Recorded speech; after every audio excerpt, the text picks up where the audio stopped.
Assalamualaikum warahmatullahi wabarakatuh. Hai teman-teman YouTube. Saya Puja Mahotara Putri dari Universitas Maritim Raja Ali Haji, Fakultas Pendidikan Bahasa dan Sastra Indonesia.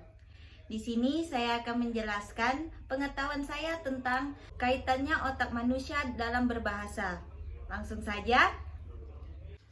Sistem otak manusia dapat dibagi menjadi 3. Yang mana yang pertama otak besar atau cerebrum, otak kecil atau cerebellum, dan yang ketiga batang otak. Nah, otak di sini paling penting dalam kegiatan berbahasa, yaitu otak besar. Bagian pada otak besar yang terlibat langsung dalam pemrosesan bahasa adalah korteks cerebral. Korteks cerebral ini adalah bagian yang tampak seperti gumpalan-gumpalan putih dan merupakan bagian terbesar dalam sistem otak manusia.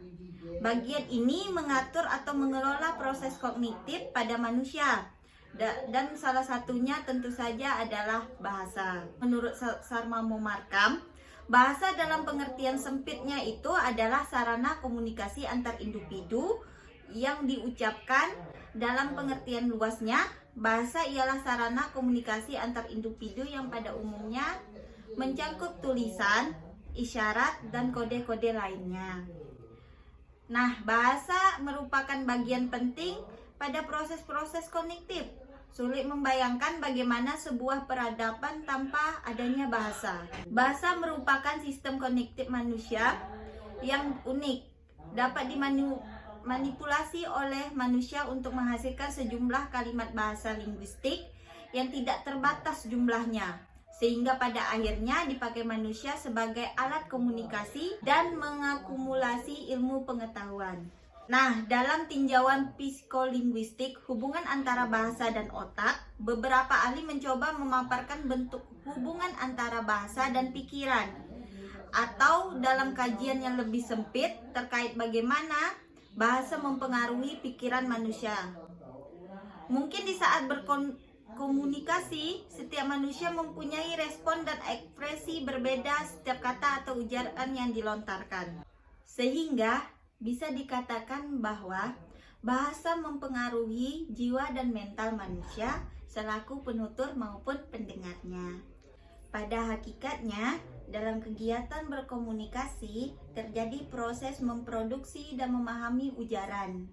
Dapat dikatakan bahwa psikolinguistik ini adalah studi tentang mekanisme mental yang terjadi pada orang yang menggunakan bahasa, baik pada saat memproduksi ataupun memahami ujaran itu tersebut.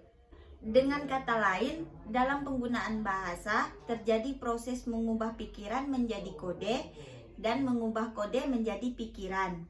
Dari uraian di atas dapat saya simpulkan bahwa ruang lingkup psikolinguistik yaitu seputar pemerolehan bahasa, pemakaian bahasa, pemproduksian bahasa, pemrosesan bahasa, proses perkodean, hubungan antara bahasa dan perilaku manusia, dan hubungan antara bahasa dan dengan otak.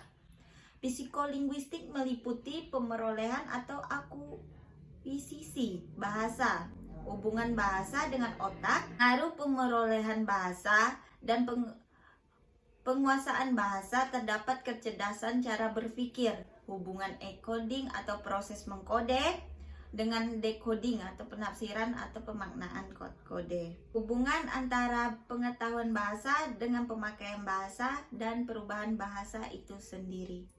Sekian dari saya yang dapat saya sampaikan. Salah dan kurang mohon dimaafkan. Saya undur diri. Assalamualaikum warahmatullahi wabarakatuh.